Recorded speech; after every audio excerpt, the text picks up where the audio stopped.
For the November meeting of the Morrisville Planning and Zoning Board. If you will please join me for the Pledge of Allegiance. I pledge allegiance to the flag of the United States of America and to the republic for which it stands, one nation, under God, indivisible, with liberty and justice for all. Thank you. Any changes to the agenda? No, Chairman, there are not. And I apologize, my voice is still recovering from being sick. So, do we have a motion to adopt the agenda? Motion to adopt the agenda. Second. I'll second. All in favor? Aye. The motion carries unanimously. Any changes to the minutes from the last meeting? No. Okay, hearing none, I will entertain a motion to approve the minutes from last meeting. Motion to approve the minutes.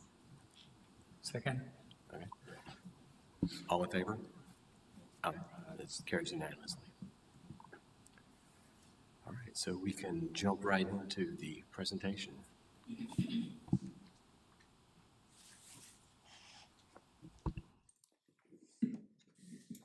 All right. Is the mic working? The mic is working. Okay. All right. Good evening, Chair Langston and members of the Planning and Zoning Board. I am Brett Martin, Transportation Project Manager with the town. And seated over here to my right are Christina Whitfield and Allison Flewitt with Kinley Horn. And that is the firm that we have contracted with to basically do our comprehensive transportation plan update. And you'll be hearing from them here in just a bit. Just to kind of set this up and kick us off here, we kicked off the town's comprehensive transportation plan update back in July. This process will update the town's 2019 plan with what will generally be a refresh of that plan. The town has engaged, as I mentioned, and contracted with Kinley Horn to lead us through the update and to complete it, and I will hand this over to them to take you through some activities that have been undertaken to date, what we've learned from them so far, and where it is taking us. So I will turn it over to Allison.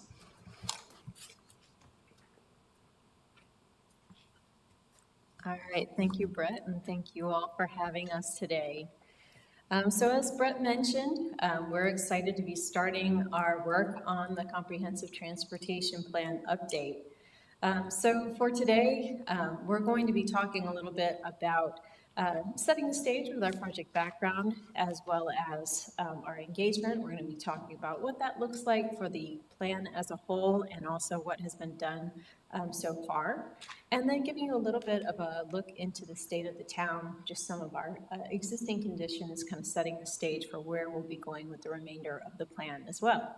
And then we'll wrap up with our guiding statements. We're in the process of putting together those statements that really direct how we are going to be putting together this plan as we move forward. So starting us off with our project background. It's probably important to always start with what we're actually doing here with the Comprehensive Transportation Plan. So when we think about this plan, it's trying to do several things for us. Obviously, one of the overarching things is we want to think about this as a vision for transportation within the town, but also as a plan that's going to look into those needs and deficiencies and help identify those for us. And based on the needs and deficiencies, move into recommendations for specific projects and strategies to help us address those needs going forward. And that will result in an action plan for implementation.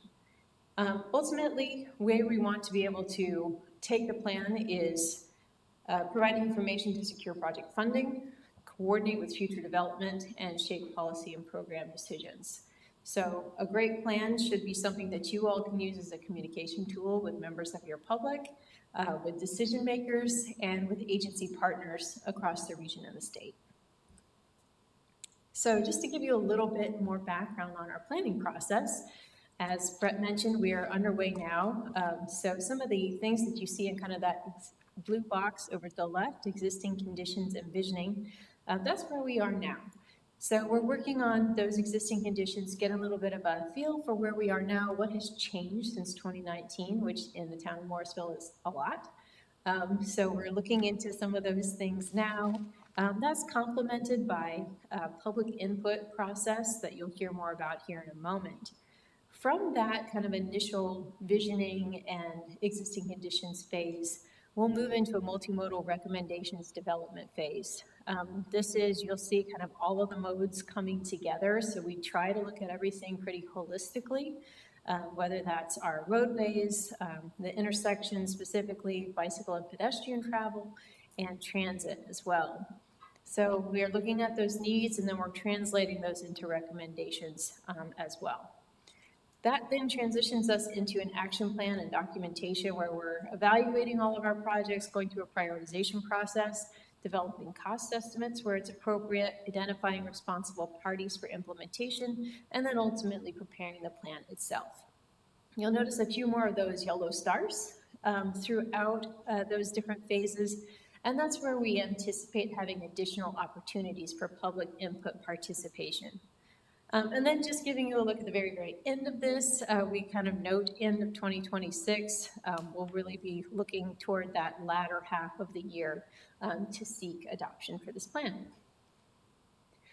So now I'm going to turn us into engagement and just set up kind of at a high level our purpose and goals of what we're looking for out of our engagement process. The intent here is we want to obviously have a meaningful connection between the public and the comprehensive transportation plan because we want to align our plan outcomes with the needs and the wishes of the community. And this is something that does start at the very outset of our plan when we talk about our guiding principles here in just a minute. This is a great first example of starting to think at that visionary level of what is important to us as a community, and then letting that continue to carry forward kind of downstream throughout the remainder of the planning process. So when we say public, that means quite a number of different things to us in the development of this plan. Obviously, it means the general public. So all of those folks that either live here, work here, recreate here, and just form our greater community within the town. We're reaching out to specific stakeholders. I'll talk about that more in just a moment, as well as heavy participation, of course, from our staff technical team. We're relying on them in a variety of ways to give us technical information, provide guidance, and then contribute to those plan recommendations.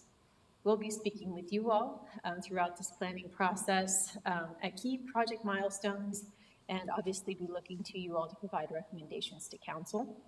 And then to town council as well, because we want to make sure that they stay in the loop as we go through this, and they will be ultimately considering the plan for adoption. I mentioned those stakeholder interviews. That process has already begun. So we identified in collaboration with staff several groups that we wanted to engage with and have conversations with to learn a little bit more. So this is essentially, we have that general public perspective and we have the perspectives of staff, but these we felt like were particular groups that were going to give us some unique insights. We reached out to all of these. The ones with check marks indicate those stakeholder interviews that have actually already been conducted. We do already have an interview scheduled also with NCDOT Division 5. I'll just note that. Outreach events, just to kind of outline the variety of events you can expect to see throughout our public process. First off, town staff technical team meetings.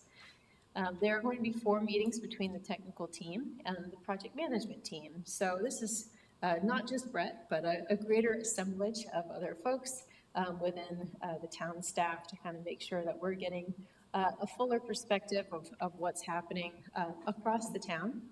I mentioned those stakeholder interviews. Online surveys. We do find that a good bit of our general public participation comes to us through online means. So we do have 2 rounds of online surveys, 1 through each of our major engagement phases.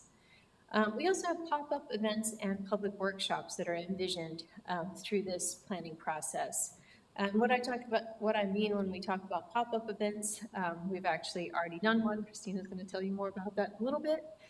But that's going to where people already are, to those events that may already be scheduled around the town, so that we don't necessarily have to have people always coming to us, but also having maybe some of those more targeted and formalized public workshops. And then, of course, plan update presentations to you all in the Planning and Zoning Board and Town Council, and then ultimately also the consideration for plan adoption. And then going back to our engagement phases, let's just talk through, we have 3 major engagement phases. We are in the first engagement phase now. That is raising awareness and identifying needs. We'll talk about that a little bit more in just a moment. But this is essentially that initial phase where we're looking at informing the development of goals, visioning, and priorities, and reviewing some of that information from the state of the town. We then progress into our second round of engagement, community guidance and direction. That'll be moving us essentially through the tail end of the year into the first part of next year. This is where we're going to be maybe a little bit more technical in nature. We would imagine more targeted touch points through this because we're really going to be crunching on some direction that we're getting mostly from town staff and that technical team. And then we're going back to more of the general public through that third round of engagement. And that's starting in March and continuing toward the latter part of 2026. And this is where we're going to be looking for feedback on our recommendations and then ultimately the review of the final CTP document. So as I mentioned, we're in that first phase now, raising awareness and identifying needs. This is, as I mentioned, a place where we can get some feedback on our vision, existing conditions, and identifying the needs for each transportation mode. And so now, Christina's going to give a little bit more information on all the things that we've done so far in this engagement round. Thank you, Allison. Thank you guys for having us out tonight. We're excited to give you these updates about the planning process. So Allison did a great job teeing up the broader engagement process. So I'm going to spend a little bit of time going through what we've already heard from the community through our first round that wraps up at the end of January. We've had that first town staff technical meeting that was back in September. We initiated those stakeholder interviews and had conversations with many of the folks that were invited. And we sent individual invitations to each of those stakeholder groups to all of our public events as well, and to the online survey, kind of custom email messages to them to engage in the process and other meets as well. We were out at Boo Bash. We went through a lot of candy, and we handed out a little over 300 flyers to advertise for the public workshop and the survey. We held our first public meeting here at Town Hall. And then we followed that up the following Saturday at the Diwali Festival, where again, we had a booth all day and handed out 150, 200 plus flyers and had some activities for folks to engage with at the event. We've had our online survey open, and then we're here with you guys for our first planning board presentation, and we'll actually wrap up phase 1 early in January when we can meet with the new town council, so they'll have their opportunity to be a part of this phase as well.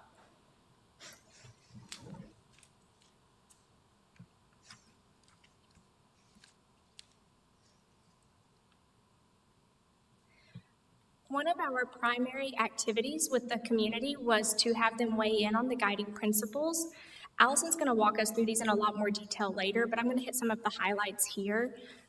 With the guiding principles, we're not starting from scratch. The plan was adopted in 2019, and there was a lot of effort that went into creating the guiding principles at that time. So this is more of a refresh to make sure that we're responding to the evolution of Morrisville and not a complete overhaul of them.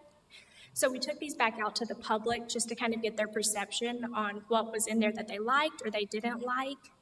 Overall, the way we structured this activity was red, yellow, green. Red are things that concern you, yellow are things that could use some improvement, and green were things they liked. Most of our feedback was in the green and yellow categories. Most folks were on board with how they were structured. A couple of the constructive pieces of feedback we received were being more cognizant of calling out the tree canopy in the environment section, more intentionally talking about a need to move away from car centricity to actually achieve mobility and accessibility. And then when we think about some of our culture, environment, and economic vitality, better linking up with some of our key shopping centers and districts, and being more intentional about that in our goals and objectives.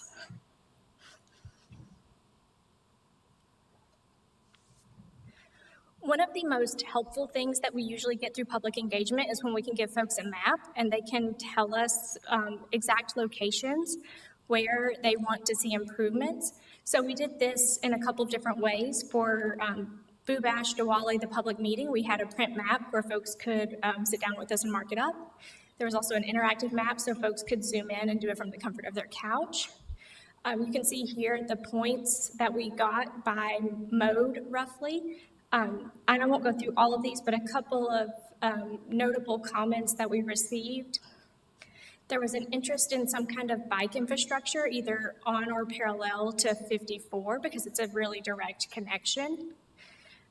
There was interest in lowering speed limits. A couple of places called out were like Church Street or around our schools particularly. And then there was a lot of interest, and this is overlapping at the same time as the transit study, so it makes sense, in additional smart shuttle stops, and some of those were notated on this engagement map as well. And then finally, one of the bigger things we heard, and you can see here with the 22 pedestrian needs, was just more pedestrian crossing safety, with very specific intersections called out for where those needs were desired.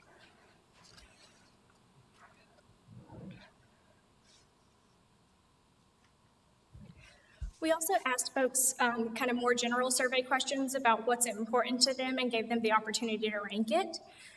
When kind of given this list of 8 issues for transportation, congestion, adequate pedestrian facilities, and safety were the top 3 responses shared by survey respondents.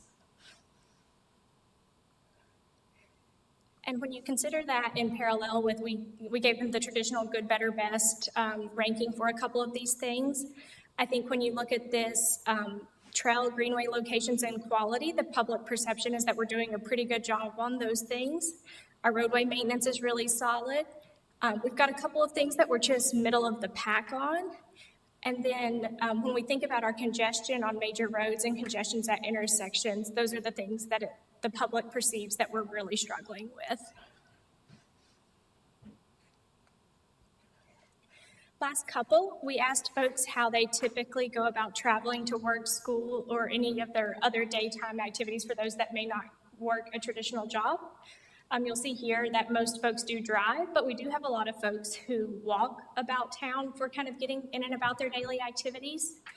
So that'll just be important for us as we get into the recommendations phase to think about how folks are choosing to commute. And then digging a little deeper, we asked about when folks do walk or ride a bike, why or what they're doing. You'll see here that for most folks, it's exercise and recreation or going to shops and restaurants. Very few people notated that they're doing it for true commuting. But then when we ask why they don't, the lack of infrastructure or just the practicality due to how far away things are their biggest deterrents for not doing so. Finally, we asked folks to share about their demographics with us so that we could assess and reevaluate for our next round of outreach who we're reaching in the town. So of our respondents, 80% of them live in Morrisville, 40% work or own a business in Morrisville, and then of those respondents that did reply, 82% make over $50,000 a year. And then when we compare it to Morrisville's racial profile, we received a much higher proportion of the white population than Morrisville is actually comprised of. And we also asked about language access in the survey itself, and then you'll see the results there from that.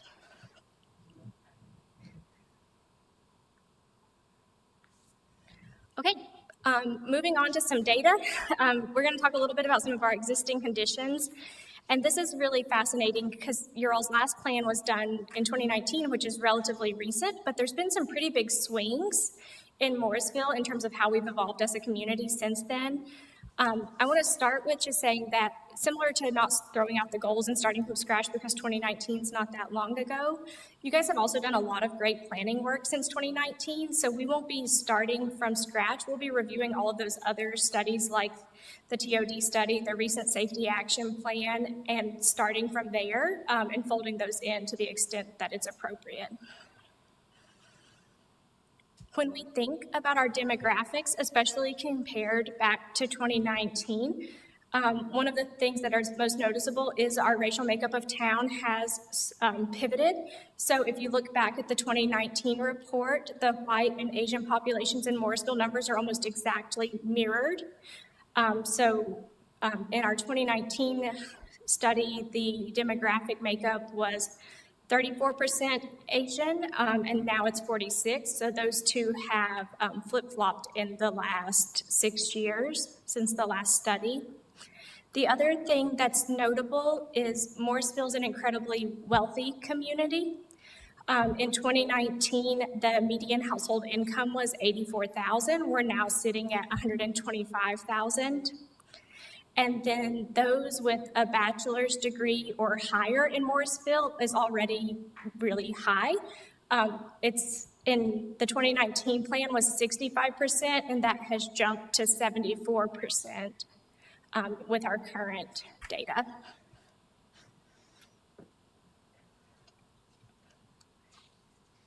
This is perhaps my favorite thing that we've discovered in differences between the 2019 plan and today. As you guys know, most folks don't live and work in Morrisville. You guys almost replace your entire population every day with the commute flows for work. But I think most notable when we think about how people get to work, we saw a jump from 8% of people working from home to 34% of people working from home in Morrisville since the 2019 plan. And we do this work in a lot of places. That number's gone up everywhere, but your all's number has more than tripled. And the best we can speculate is that because of the high amount of kind of like engineering tech type jobs, there's a broader population that can work from home here than other communities because the jump has not been that drastic everywhere else. One of the places we start to see the impact of that is in our traffic volumes.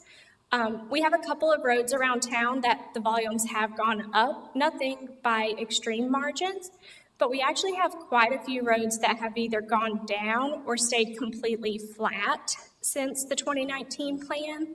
And some of those are the more localized roads like Davis and Cary Parkway and McCrimmon Parkway, where the volumes have either stayed exactly flat or gone down instead of rising. And speculation, again, likely because so many people are working from home.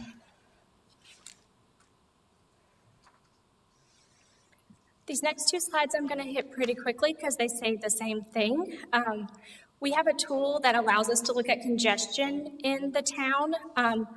Caveating, this is congestion on roadway segments, not at intersections. So when you see this and you're like, oh, there's definitely not enough red on here, it's because it doesn't account for intersections, and most of our congestion in Morrisville is intersection driven. So when you look at this, the places where it's showing up red and yellow, those are places where we are approaching the kind of linear lanes capacity, meaning we would maybe need to go from 2 to 3 or 2 to 4, but it doesn't capture the true impact of what might be happening at an intersection. And we have that for the AM and the PM peak. Safety, we have the great opportunity that you guys just wrapped up a safety study. So we'll be pulling all of that data over from that directly. But just a couple of nuggets for today. You can kind of see the crash hotspots that are places you may typically expect, a lot of things along 54. A couple of locations with fatal and serious injury crashes, again, mostly on 54, Morrisville Parkway, Airport Boulevard, and then several corridors with multiple bicycle and pedestrian crashes over the last several years. When we think about our bicycle and pedestrian network, one of the things that's really noticeable between now and 2019 is that we've more than doubled the lengths of greenways and multi-use paths since then. So if you think back to that survey response where the public gave us a lot of green on their perception of that, it's likely due to the fact that many really big projects have been finished since the last plan, and you guys have more than doubled that length of facilities available to them. sidewalk network, the town actually has really good coverage. As you can see, there's a little bit of a disparity between the west side and the east side of town, but given how development has happened and the type of development that's happening in the two different locations, that's pretty to be expected. And then finally, maybe one of the biggest changes since 2019 is the launch of the Smart Shuttle. It was just an idea then, and it has now been in place and successful enough that it's being revisited for what the next iteration looks like. But you guys are also served by regional partners like Go Triangle and Go Cary with traditional fixed route service. I'm going to turn it back over to Allison to walk you guys through the guiding principles.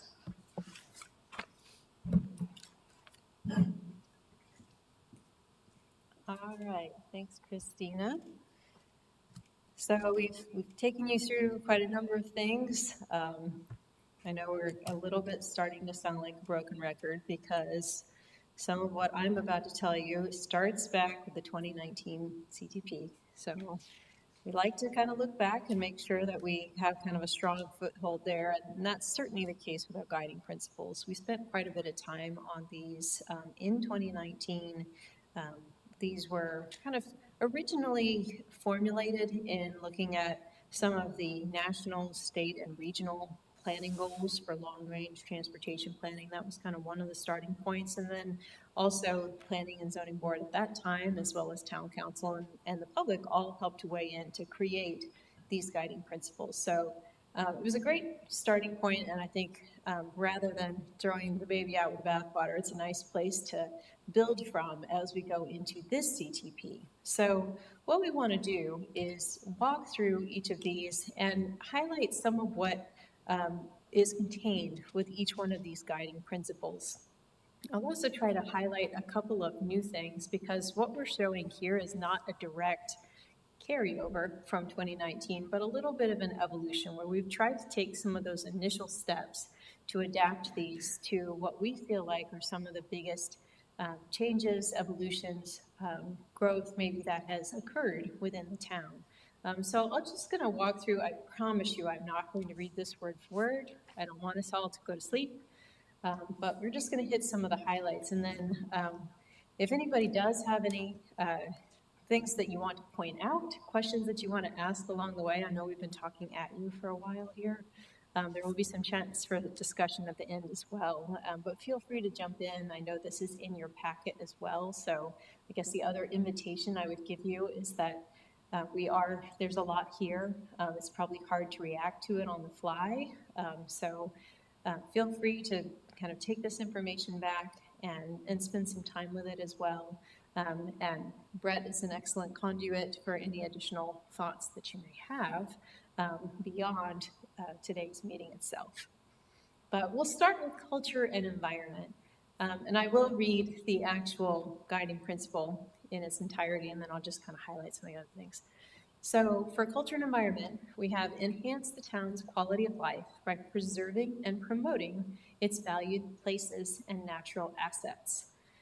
So if you look into the details of this particular guiding principle, some of the things you'll see are a focus on context-sensitive transportation strategies, minimizing direct and indirect environmental impacts, so kind of focusing on that connection to our environment, natural environment, and then consistency between transportation, land use, and economic development decisions.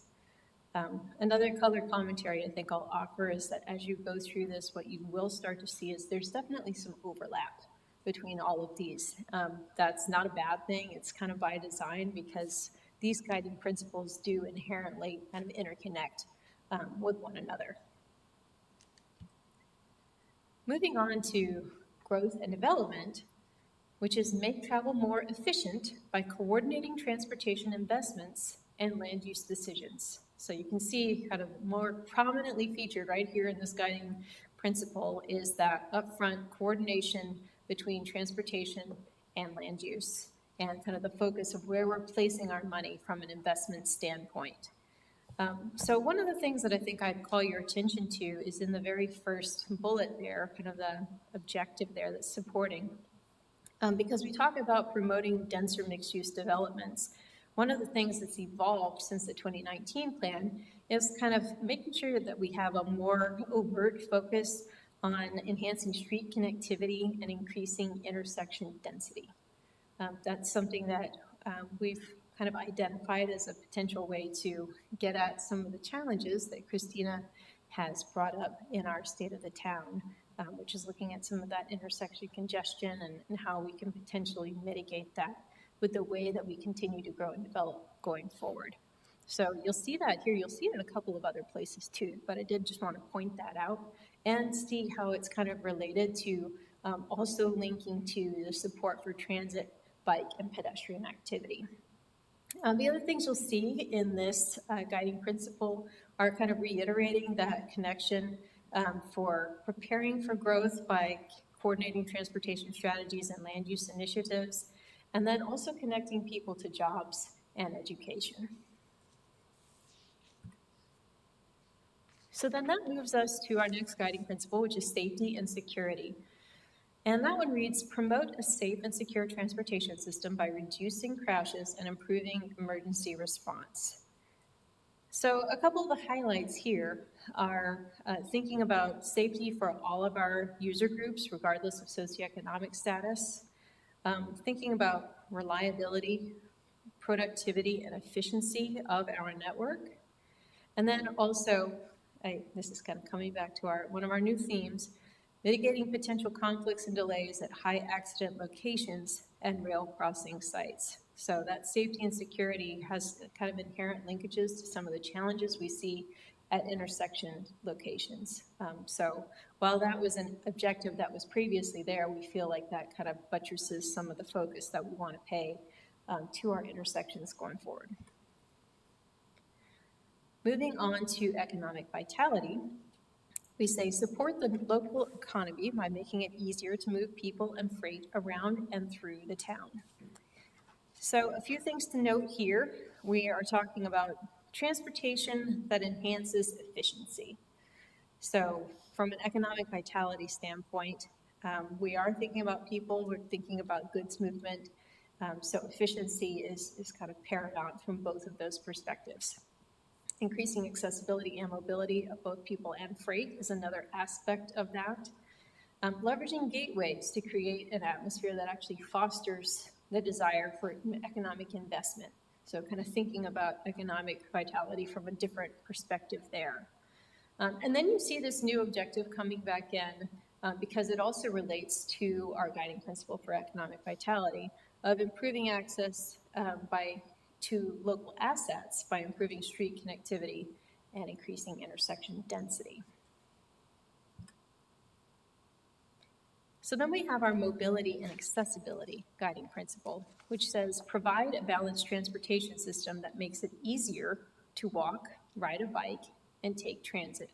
So I think the word balanced is very important as we kind of think about what this goal is trying to tell us. And I know a lot of these words, mobility, accessibility, they can kind of mean a lot of things in your mind.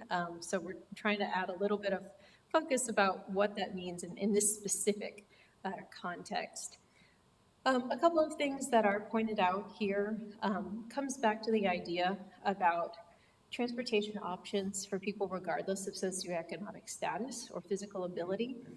So bringing in kind of the entirety of the resident and work population of the town, a fully integrated multimodal network, focusing on that concept of complete streets, and then also connecting homes, activity centers, and complementary amenities through all of those different travel modes.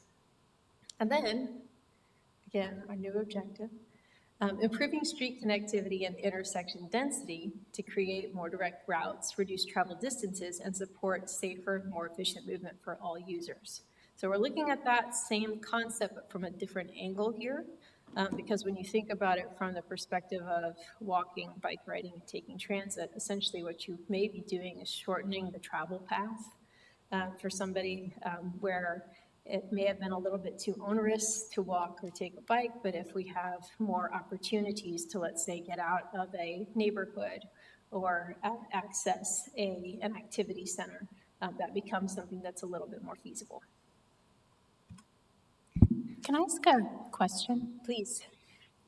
So I think on the last two, there was a statement about increasing intersection density, both on the economic vitality and this one.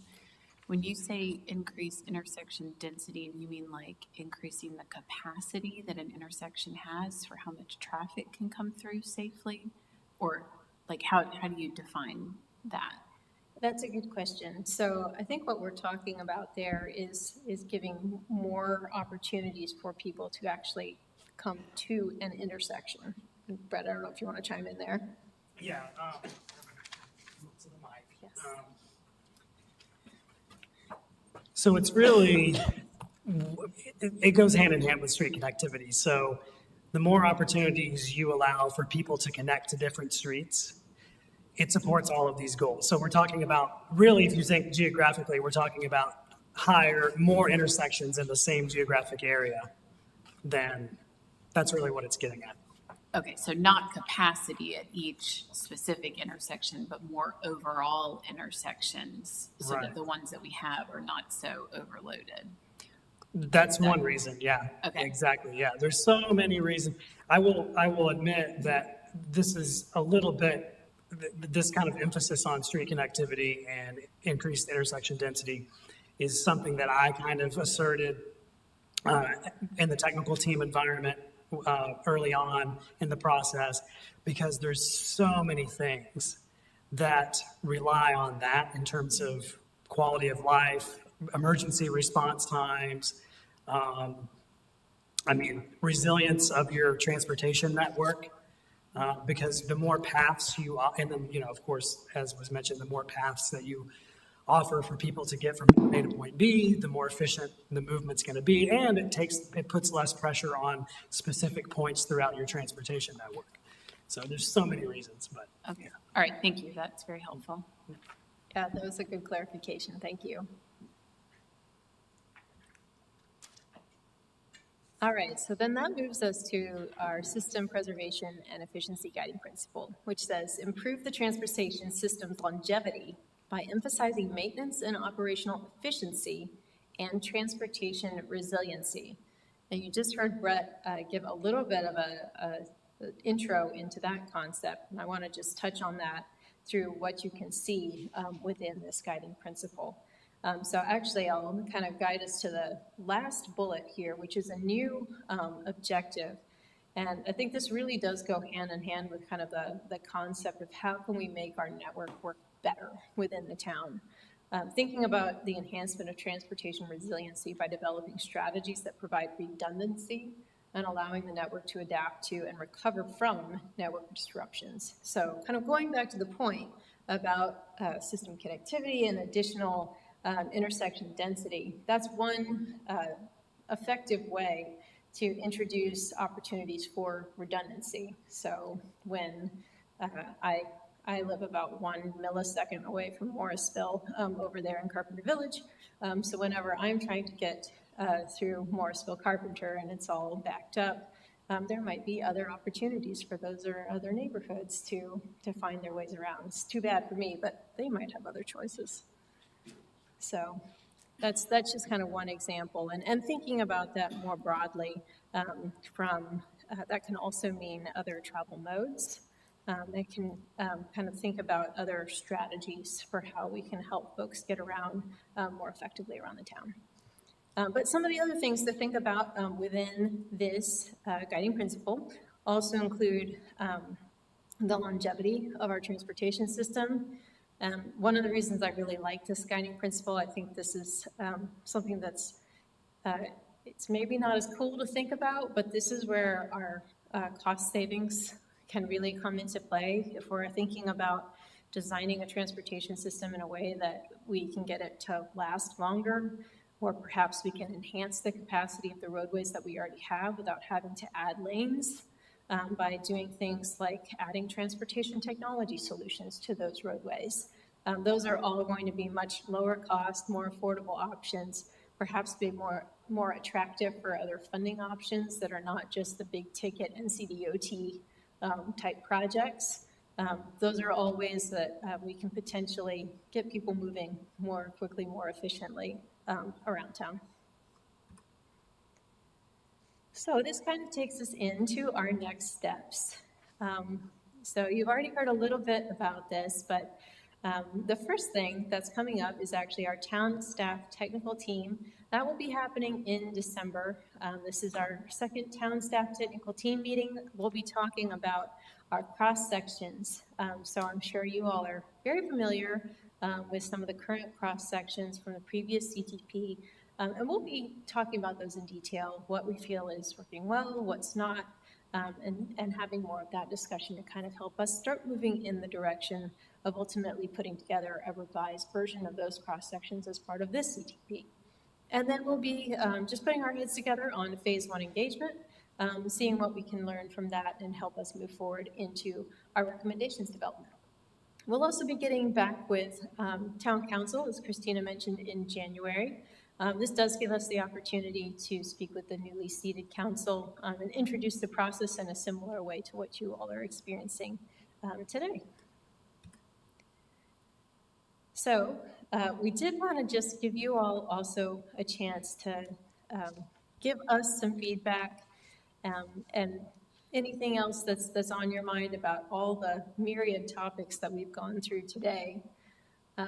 So at this point in time, I have a number of things up here, but I'm going to pause first and just see if there are any overall questions that anybody has about anything from our presentation. Thank you. Probably the best way would just be let everybody, maybe we can start with that start and just work our way down, and then if we need to have a conversation, we can. Compared to what has happened in the past, I'm okay for right now. I have a question, please, but I'll get back to it. Thank you. Turn your microphone on if you end up talking, Sanjay. Yeah. I do have quite a few questions, but we can go through them later on. But couple of questions. You talked about RTP as a stakeholder that you reached out. So was it the RTP Foundation, or did you reach out to the large employers in RTP and get their feedback? It was specifically the foundation to make sure that we're aligning with some of the new master planning and changes that they're working on right now. So you are talking about the RTP 3.0 plan. Yes. Okay. So from a public input point of view, if I have to give you a feedback, I would encourage you to reach out to these large companies, IBM being one, which have large population of employees who live in Morrisville, Cary area. Right? My employer happens to be, so I know that, right? And then there are quite a few of them, right, who stay in Morrisville, commute to RTP and back, and we go through the pain every day, right? So you'll get a lot of participation in terms of inputs of what they would like to say. Right? And these are the same people who commute back into Morrisville for lunch, for things like that, right? And so I would highly encourage you to talk to these large companies.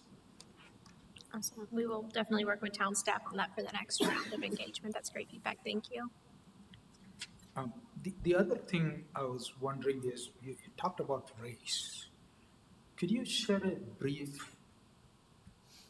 about how does race help in the transportation planning process? I don't know that race necessarily helps or changes the transportation planning process itself. The bigger thing is that we want to make sure that we're hearing from the community that lives here, and race is one of the ways that in our surveying and outreach that we can track who's actually talking to us versus who actually lives here. So it's more of a measuring stick to see that are the ways that we're reaching out getting to the people who actually live here, and are they representative? Okay. Again, it's feedback might be, we have a lot of people who have, I would say, who are immigrants from various parts of the world, right? It might be also good if we can get inputs from them specifically about what do they see different in other parts of the world versus here, right? And, you know, are there things we could adapt? They may or may not be popular in an American culture, right? But if you are serving the community's needs here, maybe we can get some ideas from them that we could implement here. Yeah, and I will say that's a great point. When we were at Boo Bash and Diwali Festival, one of the things that was really notable was the number of households that have a non-driving household member due to like multi-generational households. So we did hear a lot about how like, oh, well, you know, grandma lives with us and grandma doesn't drive. So the smart shuttle's been really helpful, but it's still got limitations. And that is something that is more culturally tied and not necessarily a very traditional American thing, are these like multi-generational households with kind of grandparents and parents all living together. So that's a great point. And we did start to hear some of those nuggets. Exactly, that's one input, like, you know, the commuting on the roads, using roundabouts versus traffic lights. Because traffic lights stop the flow.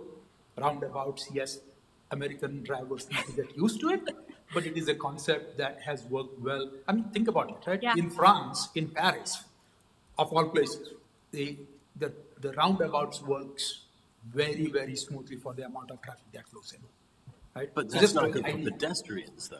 Huh? That's not good for pedestrians. I've been to that I- roundabout in I agree. Paris, and it is dangerous. I agree, right? I'm not advocating one solution versus other. I'm just using it as an example to emphasize that we could get other ideas that may not be traditional from American cities, right? I'll hold on, let others speak up and then Thank come you back. for those. Thanks for answering my other question earlier. I just had one other, maybe just get a little more information. I think on the last guiding principle, you mentioned innovative transportation ideas. Just curious, like, can you give us an idea of what that means? Because I think we do sort of, you know, when I think of transportation, I think of like, well, are we going to add more shuttles? Are we going to have a bus? Are we going to add more lanes? But like, what are there technologies? Are there other innovations that maybe like general public are not aware of or we're not thinking about? I can start this, and if you want to chime in. It really covers a broad range of things. So you mentioned the smart shuttles and stuff. I would consider that in and of itself an innovative transit solution compared to, you know, what we've all been historically used to with fixed route buses. But that the technology component of it continues to evolve, and some of it's stuff that you or the public may not see or even know is happening, but our signals now can be so much smarter and so much more connected to better talk to each other and adapt to traffic conditions as they're happening. There's the evolution with what we may need to do with our technology, particularly our signals, when we think about connected vehicles. There's technology that our signals, and there's pilot studies in Cary and a few other places already happening for this in terms of what changes might need to be made for us to continue to be prepared for CVAV. But then there's also innovation in terms of just kind of general, what I can call traditional construction. Roundabouts used to be considered one of the more innovative intersection evolutions, and there's a bunch of other ways in which we design our streets that may not be as familiar to us today that are kind of innovative evolutions on it. So it's pretty broad ranging and trying to figure out what the right ones are for here in Morrisville. Yeah, like the way that traffic goes now across Airport Boulevard, like Yes. is that considered innovative? That would be considered an innovative Okay. interchange idea. That's something that's been relatively new within the last several years, as deployed in North Carolina at least. Yeah, okay, thank you. At one point, there were several roads they talked about having bicycles and pedestrians share.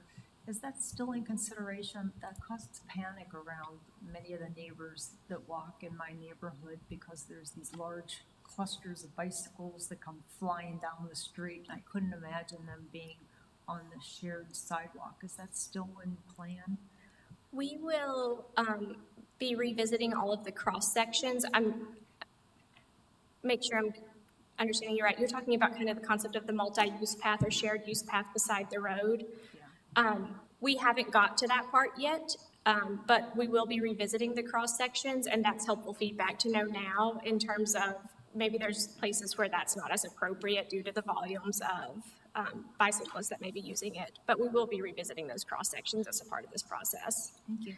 And I think the other thing that kind of comes into that is if we can, we try to drill down a little bit into some of the user types that we might expect to see in those areas. Because, for instance, on a side path, I think we're much less likely to see an advanced bike rider, let's say. And it's probably more likely that it's going to be a child rider or more of a basic rider. But at the same time, it kind of comes back to Christina's point, Innovation in the e-bikes. if there are a lot, or if it's an e-bike that's rolling down at 20 miles an hour, even if it's a beginner, then that's a different context. So all of that's going to be part of the conversation. So in the road like, the Davis Drive and other roads, number of transportation has gone down because, 34% of the people are working from home. But down on the road, right, that might not be the case.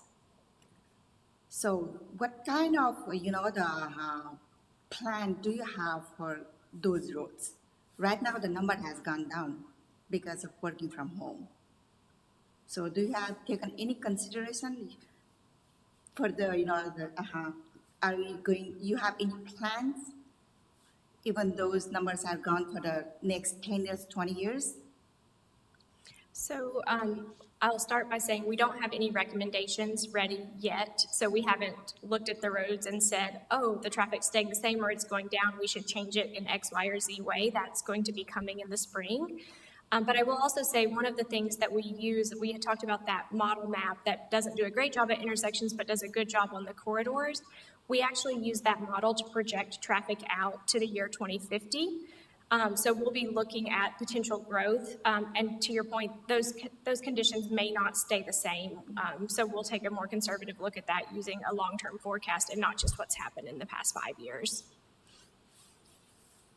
So 2030, the population projection is like 40,000, right? So 2050, maybe 60,000. Yeah, I think that's a really good point. And so the model that Christina is referring to is a triangle regional model. And one of the good things that the region does is they reach out to all of the municipalities to kind of help them get the correct population and employment projections. And they kind of build that into the model so that when they're projecting it out to that future year, it's doing exactly what you're saying. It's getting a better gauge of how many people would then be coming onto the network. So what we're seeing, particularly in this area, but in lots of other places in Wake County, that there's a lot of growth, and so that there's a lot of pressure on the network. So yeah, I think to Christina's point, we always want to, since this is a long-range plan, we're planning for that future and kind of trying to make sure that we're not doing anything now that's going to be a poor choice for us 20 years down the road. Thank you.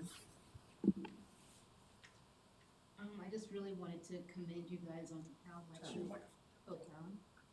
Sorry, can you hear me now? Yes. I just wanted to commend you guys on how much you guys are really working with engagement and trying to engage everyone in the community. I had a question, just really briefly, about the CTP for the community that would happen in March through September. How much of the Parks, Recs, and Cultural Resources board, or I think that's committee, will they be helping with that engagement? I know you said Boo Bash and things like that, but does it go into even going forward with other events? Do you guys have that plan to interact with the community and get more feedback? We do, absolutely. Leslie is one of the town staff who works for the Parks and Rec team, and she's the one who manages a lot of the events like Boo Bash and Diwali. So she's been kind of our liaison to make sure that we get a presence at those events, and we intend for that process to continue through the other phases as well. And she actually sits on our town staff technical team. So she's not only keeping us apprised of all the events, she's weighing in on our recommendations from the Parks and Rec standpoint as well. I would also, this is a little bit off, because I have a real interest in young people and teenagers. So I would love to see even interaction and engagement with young innovators. There's a lot of young entrepreneurs that are out there that would love to give some thought or research to this topic, and you would be surprised what an 18-year-old would see over a 40-some-year-old person, just the way their brain is working these days. So just a curious thing to engage young people in different ways to do that. Awesome, thank you. So, one of the questions I had, and we touched on this a little bit, some of the intersection improvements, because that was something we talked about in 2019, and then we did a study, and then we looked and said, oh, here's 7 or 8 intersections we can do some things to, and nothing's been done. And aside from spending tens of millions of dollars, like those are impactful things that we can spend a few $100,000 here or there. And one of the big frustrations I get is you can have one car that's going to go straight through at 2 or 3 intersections here that is blocking 10 cars from being able to turn right on red during the light cycle. And that happens over and over again. You know, in 2 particular places, we sort of recently did this to Morrisville Carpenter by widening the road. There never used to be an issue with people sitting in the right lane at Davis Drive that would go across to like the Walgreens or whatever, but that happens all the time now. And you know, you've got a massive backup, and that people aren't thinking about the larger, like, because tomorrow you could be the one that's stuck behind them, but people never think about it. I mean, I can't tell you how many times I've thought about printing up signs to say something like that, and the same thing happens on Morrisville Parkway. You know, cars are going straight across there. You know, if everyone going straight would be in the left lane, you'd have tons more throughput. And that was one of the intersections we talked about adding a right turn only lane. So it did feel like a really impactful way for a town like Morrisville that doesn't have unlimited resources. And I just feel like that needs to be pushed as hard as possible. Those sort of spot improvements that we can do in a more manageable scale that we, you know, have here. I mean, it'd be great to do, you know, I keep seeing all this talk about connectivity of other roads, and that was one of the things that people requested. Was there any particular roads they were talking about in the feedback? I don't know that the public necessarily had direct comments about where, but the examples that they gave when they would talk about it is like, oh, well, now I have to leave my neighborhood on this one road, and it's 3/4 of a mile to get down to McCrimmon, and then I have to walk 3/4 of a mile along McCrimmon to go onto the road that their school or their park's on. So if there was better cross connectivity between the neighborhoods and the developments and the parks, I wouldn't have to go all the way down to McCrimmon and then all the way along McCrimmon just to go back up, whereas if I could go as the crow flies, it's much more direct. Did you want to say something?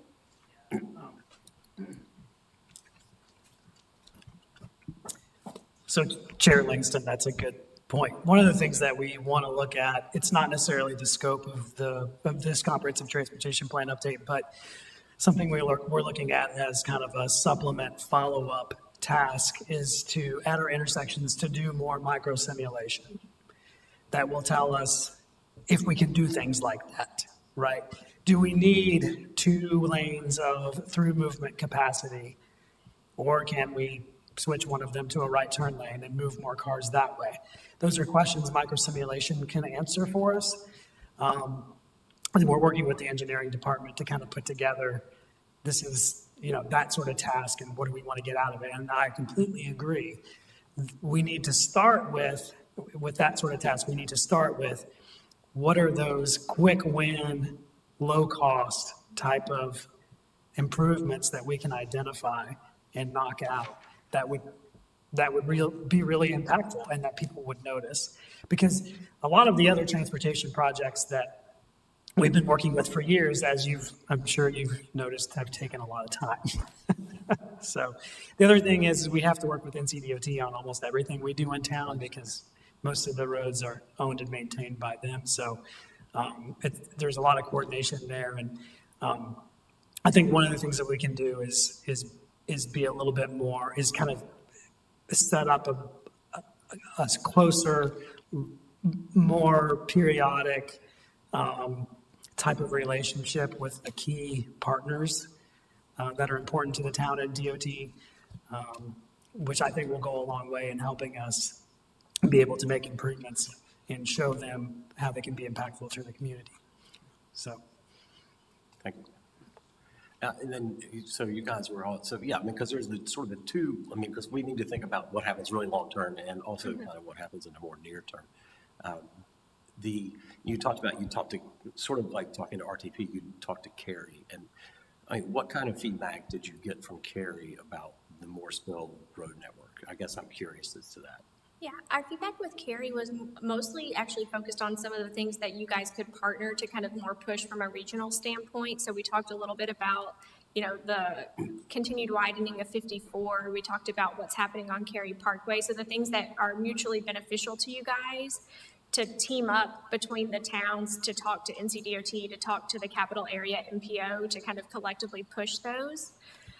But then we will be touching base with them kind of throughout the process as we get recommendations to make sure that as we think about how often your all's municipal boundaries weave in and out of each other, that we're not doing some crazy jogs, herky-jerky chicken leg things, that their plans and your plans don't talk, so that the traveling community doesn't have to know, because the way the road's designed, that you're passing from Cary to Morrisville to Cary to Morrisville, even though when you're on Davis Drive, you may do that 5 times.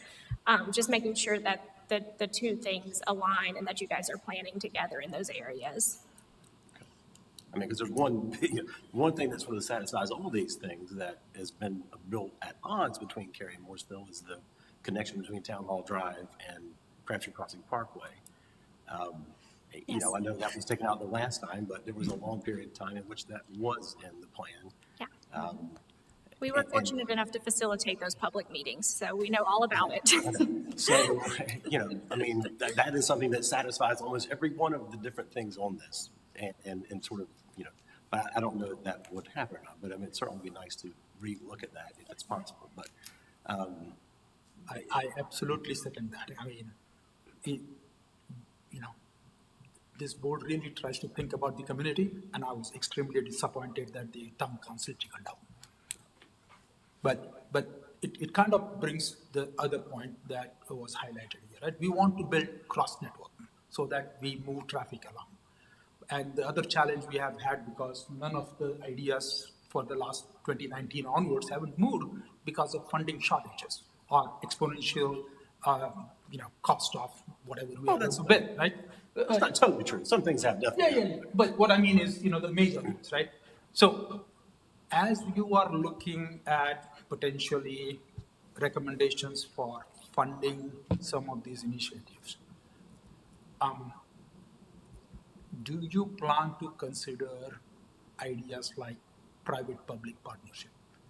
Do you plan to consider things like how do you raise income for transportation by, again, wild idea may not be popular, but things like, you know, giving space for billboards so that you get income that you could potentially use for improving a intersection, right? Rather than waiting on NCDOT or anybody else, right? The other one that I have been very opposed to is this system of taking in lieu of for road improvements when we approve a community to be built or anything like that. You know, those funding, I don't know whether they get ever used, because those roads which were supposed to be where the funding was supposed to be used for widening haven't been widened, right? So what can we do to reuse them or stop that, you know, in lieu of, and have those buildings or builders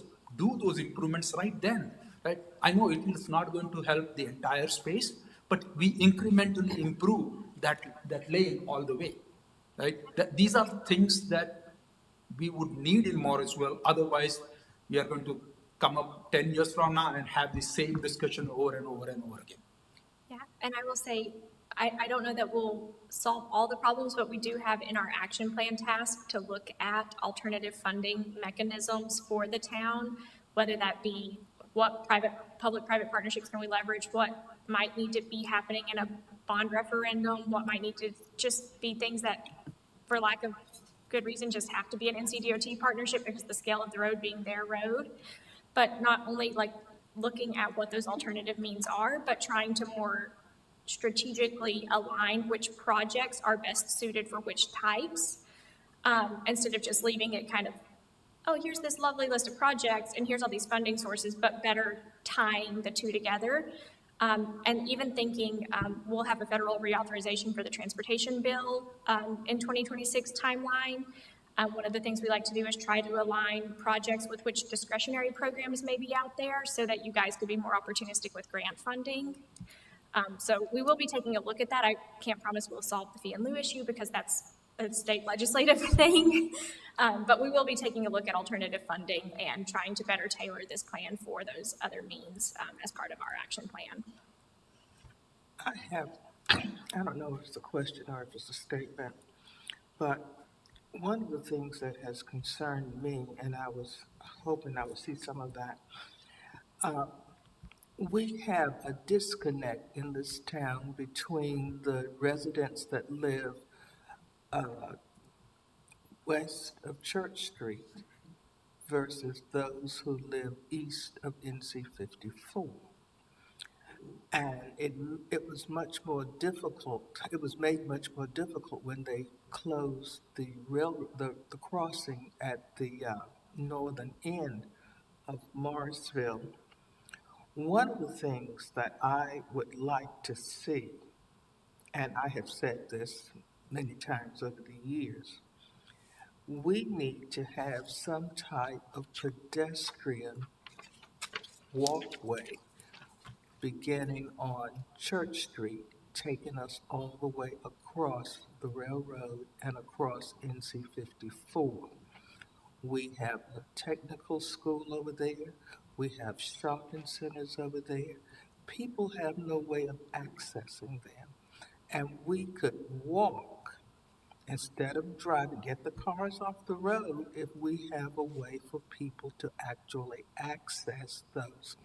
I see 3 good crossing points where we could have those in the town that would really benefit Morrisville, and I think it would enhance our communities much more than what we have currently.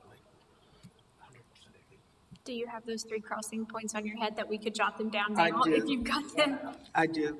I think one should be in the northern part between Keystone and Morrisville, right there where they are there.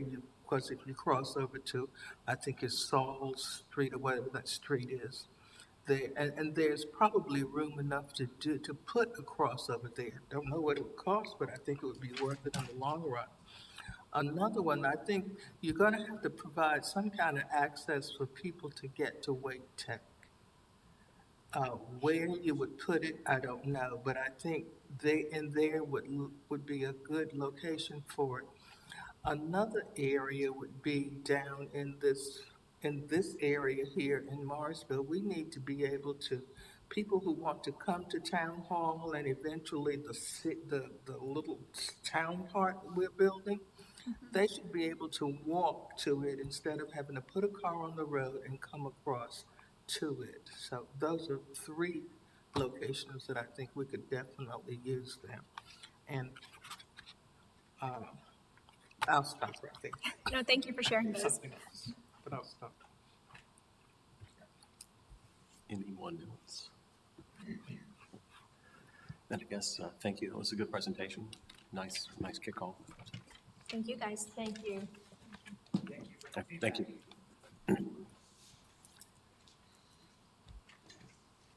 We can move on to the meeting schedule.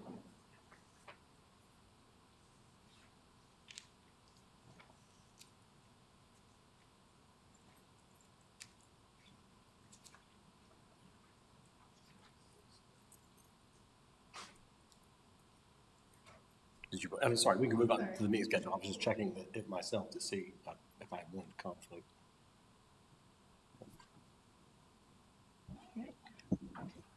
Yes, so the next item on your agenda is the Planning and Zoning Board meeting schedule for 2026. Staff has put together a proposed schedule for your consideration. It does keep meetings on the second Thursday of every month at 6:30. We reviewed the calendar for conflicts with holidays and did not find any. Any comments about it? I mean, I can go and tell you that I won't be here on February 12th, but that's plenty far that I'm sure we can work out. Okay. If you're in agreement with the calendar, we would need a motion and a second to adopt. And motion to approve. Motion to approve the calendar. I'll second. All in favor? Aye. Esther, you? I think Esther didn't vote technically. Were you in favor of approving the calendar? I'm sorry. I was up here reading. Still reading through it? Okay. I'm in agreement. Okay. So then that's unanimous. Thank you. And now we can move on to 8B. So then we'll move on to your 2026 chair and vice chair appointments. So once again, every year, the Planning and Zoning Board recommends a chair and vice chair for the upcoming calendar year. Appointments aren't effective until January of 2026. But those recommendations are forwarded to Town Council where the final decision is made. We have some ballots for you, as we have in the past. And we will start with nominations for chair, and then we'll move on to vice chair. Reminder that we do need nominations, so if anyone wants to make a nomination, we would then need a second for that nomination. You can nominate as many regular members as you would like. Only regular members can chair, but So- everyone can vote. Yeah, so Narki and Sushma are the alternates. And I will be happy to continue as the chair. Do you need somebody to formally nominate? Okay, I will nominate you to continue as the chair. I'll second. Any other nominations?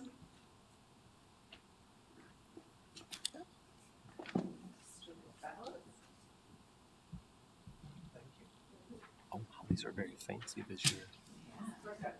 I mean, wow.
So Lee Langston is nominated for chair again for next year. So we'll move on to vice chair recommendation and nomination. Any nominations for vice chair? So if Chris will continue, I will nominate her. I'll continue. I'll second. Any other people like to nominate someone? Okay.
Chris Roebuck is nominated to continue on as vice chair.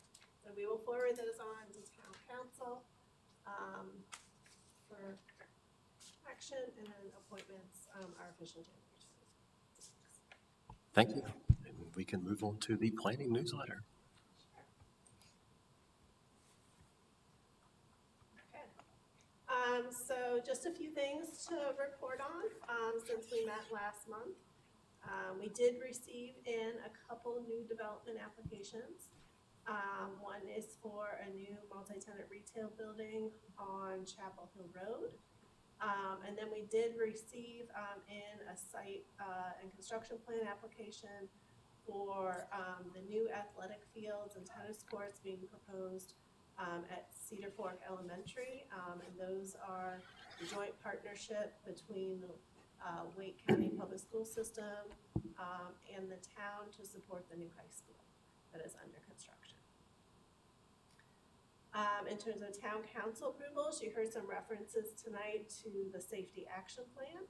So town council did approve Morrisville Motion Safety Action Plan last month. So that information again, it gives a lot of great data about accidents, locations, safety throughout town, and that is feeding into our comprehensive transportation plan.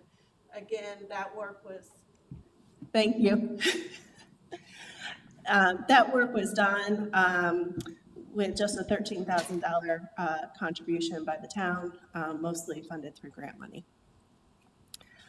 In other news, a couple things to share with you.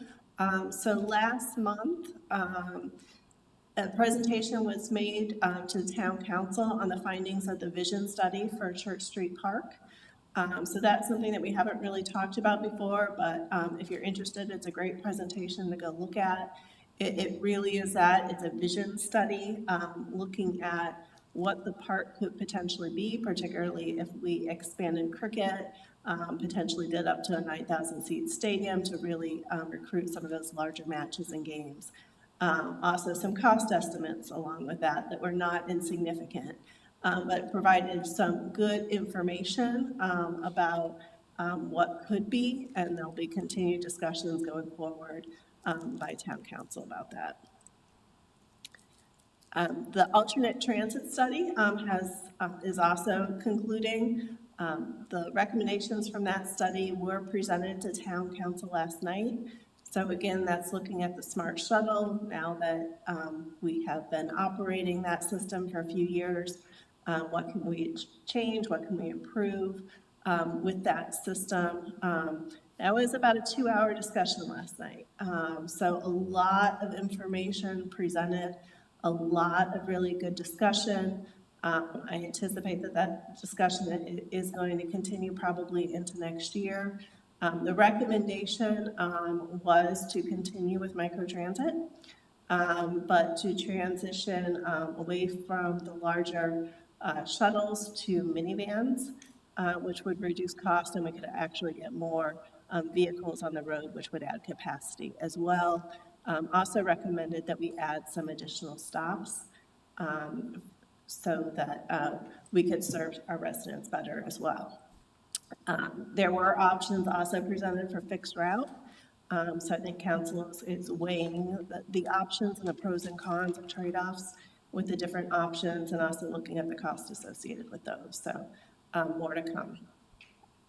And then if you're not familiar, the town has revamped its website. So we launched the new website just a couple weeks ago, and I'd encourage you to go take a look at it and check it out. So that's all I have. Thank you. Thank you. Yeah, actually, I happened to look up something last week and I noticed, I was like, wait, this is different. So, anyway, thank you. Do we have any comments from the board? We can start with Esther. Sanjay? I guess the only one is, as I'm sure, as you are looking at Church Street plan, what does that do to the current plans for McCrimmon Street extension and the overhead, the bridge? Because one thing is widening the roads, but bridge once built is harder to widen. Right? So hopefully that has been taken into account or at least thought through, right? That way we can, because that will be more traffic from both sides of the area.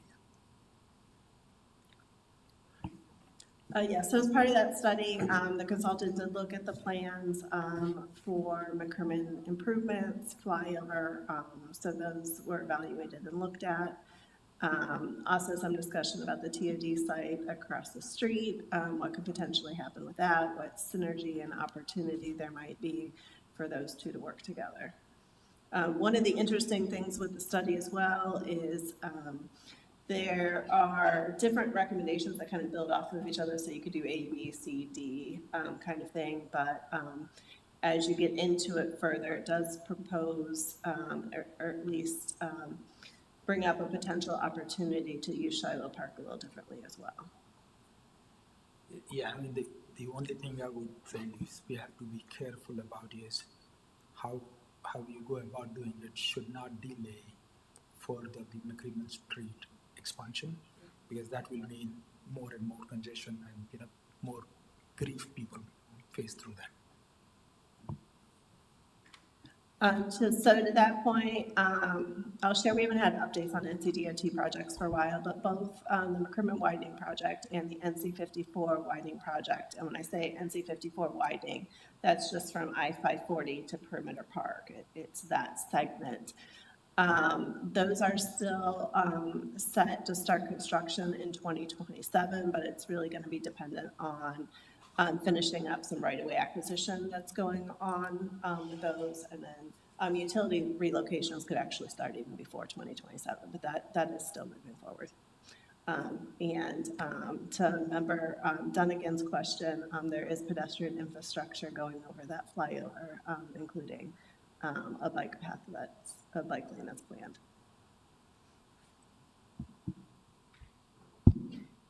Just, I guess, to echo the Church Street Park, I mean, will there be, I assume there will be like a chance for public comment and things like that as this moves through the process? Is it still very early is what it sounds like? It's very early. The study was just a kind of what are the possibilities, what could we do? I will say a lot of the discussion will probably stay at the town council level. For some of those, it's more of a town capital project. And one of the unique things with that park that not everyone knows is it's not actually in Morrisville, it is in Wake County. So if there are land use decisions or there could potentially be special use permits that are needed, that all goes through the county. Yeah, I think just living on Church Street, I have a lot of strong feelings, and I know my neighbors do about I mean, Church Street is not meant to be a road with lots of activity. There's never a plan to widen it, which makes sense to me based on what the road is used for right now. But, I mean, when there are cricket matches now, like, we have no way to get out of our neighborhood. And so anything that's going to increase the amount of people there without changing the infrastructure, to me, would be a very bad idea. So I would hope that there would be a chance for public input and understanding what people who live in that part of town really want. Thank you. Thank you. No questions? Have a nice holiday. No questions, thank you. No questions. And me either. So thank you for everything tonight. Do I have a motion to adjourn? I make a motion to adjourn. I'll second. All right. All in favor? Aye. Thank you for everyone. We're adjourned. Happy Thanksgiving to everybody. I will be here. Well, I'm leaving for a year.